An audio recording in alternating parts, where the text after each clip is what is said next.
Feeling discriminated against, the blue-eyed audience members were visibly upset.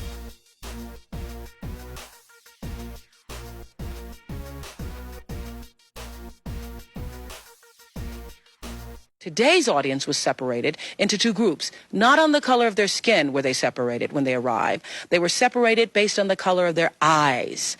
But they have no idea that they were separated. What we did was treat each group differently, discriminating against the people who have blue eyes, catering to those people with brown eyes. Come on, come on, come on, come on. What color are your eyes? Blue? Over there. Put it on. No.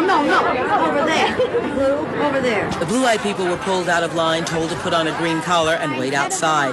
When the brown-eyed people arrived, they were told to step to the front of the line. Our staff was instructed to be extra polite to brown-eyed people and to discriminate against blue-eyed people, like this one. I understand that, but actually my license got stolen.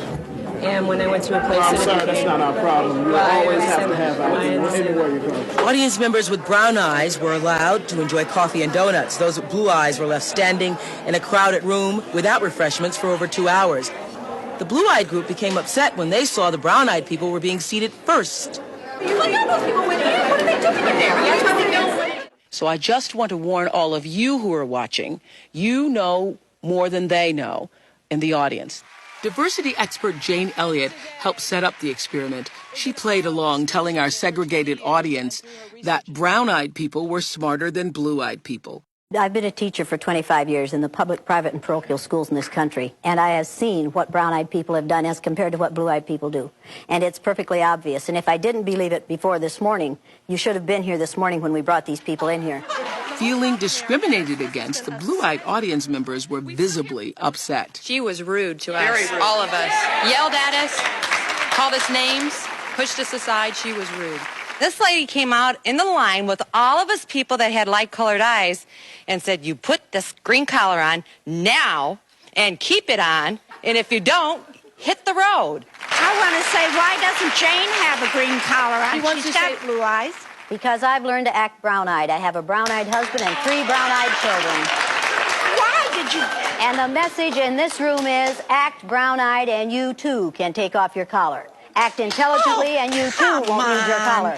None of you have acted intelligently yet. It wasn't long before the brown-eyed people bought into the idea that they were superior. You people, look, it is... People, I had a girlfriend in school who was blue-eyed. She was so stupid. She was always copying off of my papers. These people were so rude and so noisy today, we couldn't hear ourselves even talk. It was ridiculous. Eventually, the audience figured out the show was really about race. Now, he was so angry, he took off his collar way on early. Yeah, we need to talk about that, taking off the collar. These people can take off their collars, and then nobody knows what color their eyes are from a distance. How many of you people of color can take off the collar that we have put on you? How many of you can take off your color? But if a black male refused to follow your orders, or your husband's orders, or your father's orders, on the street, you would not see that as being highly principled. You would see him as being an uppity.